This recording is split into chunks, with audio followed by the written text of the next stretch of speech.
Good morning to everyone. My name is Rahma. I am studying in second class. I am from Chilkot. My father name is Naveen. My father was auto driver. My mother name is Swarupa. My mother was housewife. I have one sister. My sister name is Manashwini. My sister studying in nursery. My favorite color is red. My favorite fruit is mango. My favorite place is Hyderabad. My goal is teacher. Good morning to everyone. My name is Raj. Studying in second class. I am from Chilkot.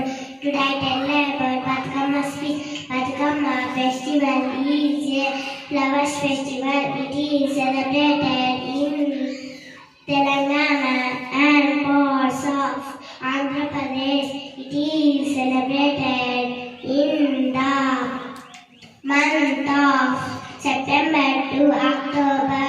The festivals celebrated for 9 days.